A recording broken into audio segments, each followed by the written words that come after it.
Joining us today on Starto is the founder and CEO of a company called iGiveFirst, Mr. Sharif Yusuf. Sharif, welcome. Thank you. What is going on, my brother? Just startup life. Startup life. Startup life. It's an exciting life. Yeah, absolutely. I had hair before my startup life. So you and I, we were in Founder Institute together. We are drilled to do elevator pitches. So you are suddenly, ding, and Mr. Brad Feld's sitting next to you, and you have an opportunity to pitch him about iGiveFirst. Go. Wow, on the spot. So iGiveFirst makes giving as easy as liking or tweeting. And the way we do that is at the point of media impact, media has gotten used to exploiting human emotion to try to get us to do something, say something, read something. It just tries to get us to basically spend money. And the way they do that is they make us laugh, cry, get angry or sad by giving us images. The interesting thing is we've been completely and totally powerless in regards to actually showing that we care or doing something that matters. So if you see a new panda that was born in the zoo, you should be able to donate to that zoo and say, I really support this, and I think that's a great thing. If there's something happening in the Middle East or another uprise that you want to support, you should be able to donate on the spot while you're reading that article and your emotions are the highest. And so that's what you guys power. The ability for me to see something, whether it be a video, article, whatever, correct, and I can immediately give to related cause. But it, of course, begs the question, how do you find the right cause to donate to? We have an artificial intelligence algorithm. So it's called latent semantic indexing or latent semantic analytics. And what it does, it basically, I'm familiar with that. the way it works is it basically scrapes down a content or a space online. So we know the topic, the tone, the urgency, the recency, and any nonprofits that were mentioned within the article. So if I happen to be reading an article, let's say about a passion point of mine, which is clean water, how would your technology fit into that article? So our technology basically scrapes down that article, and again, we know the topic, tone, urgency, recency, any nonprofits are mentioned with that article. So once you click on that give button, and that give button sits right in line with other social media buttons. So think anytime you see a share button, anytime you see a tweet, right next to that's a give button. You click on the give button, a sub window appears, it's about the size of a share window, completely secure, and the very first column of that are going to be nonprofits that are directly related to the article. So if, and that in your particular example is it would show like Water for the People or Water for Change or water.org. That's amazing. And so really you're capturing people when their intent is the highest. Absolutely. Is that the magic? Well, so emotion leads to action and reason leads to conclusion. While your emotions are highest and while you care the most, you should be able to click and give.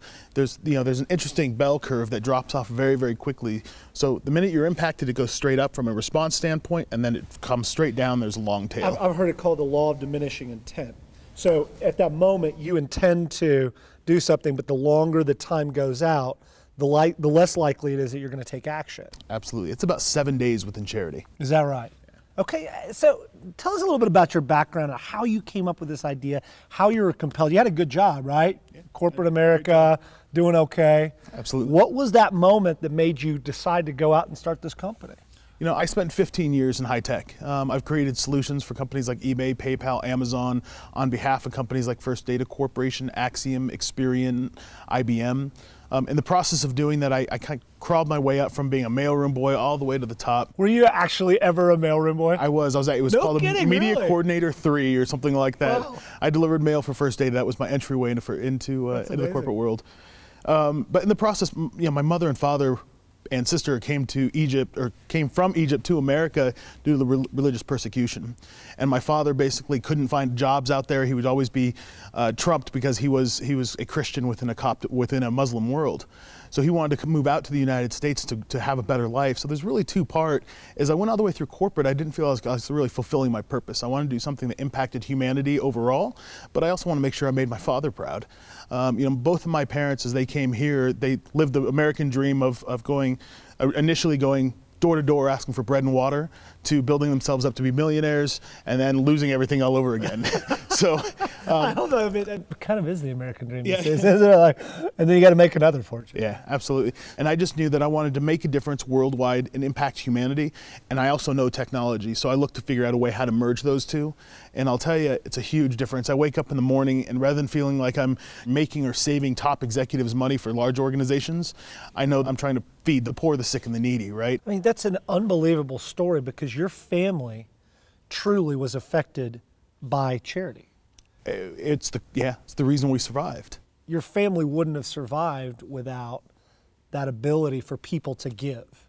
Correct. And people to donate. Correct. And now what you're trying to do is take that notion of charity, which I mean, we're an incredibly generous society, yes? Yep, absolutely. And so you're trying to be able to take that and spread it to the masses. Correct. It's an amazing deal. Just a quick story. In Egypt, they teach proper English. And so I love hearing my mom tell the story. They teach it in Texas too. It's just a little different. Is that English? Yeah. I don't know. So when my mom first came, in Egypt, everybody's required to learn English. The problem is it's proper English and sometimes improperly taught English. So they taught her to say aqua in a British accent with her Egyptian accent, and they first flew out to Cleveland as the first patient. Oh, great. Yeah, they don't speak English in Cleveland. Just kidding, Cleveland. So as my mom first got here, they were staying in a church because they didn't have a place to stay. They went door to door with my sister and basically asking for aqua.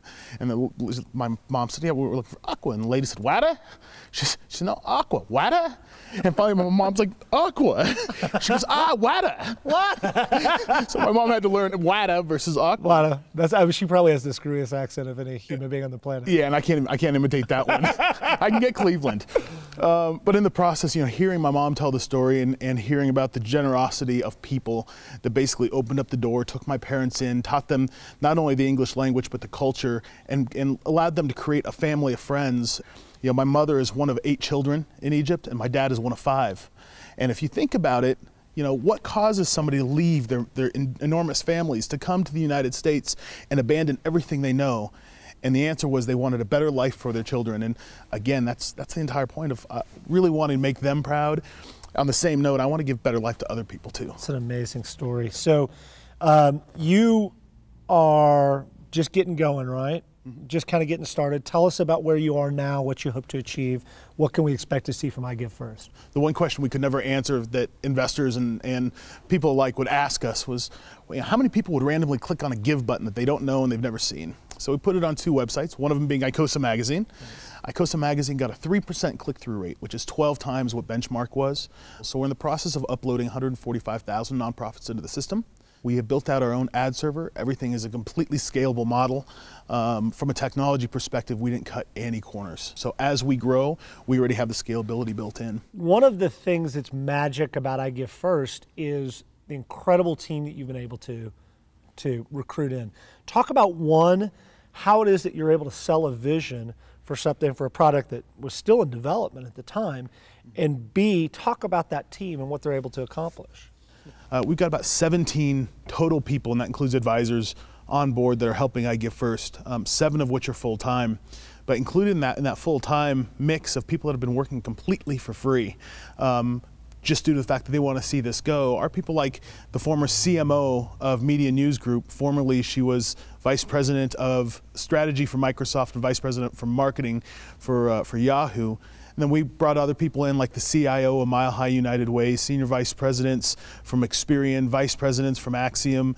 We really have senior level executives, and the reason it's important that we build that team is I'm passionate and I believe that team is necessary in order to build the world's first global giving brand. Sharif, thanks so much for your time today. Best of luck with iGiveFirst. Thank you. How can people get in touch? Sharif at iGiveFirst.com. It's SHARIF at iGiveFirst.com. Awesome. Thanks so much. Thank you. Appreciate it.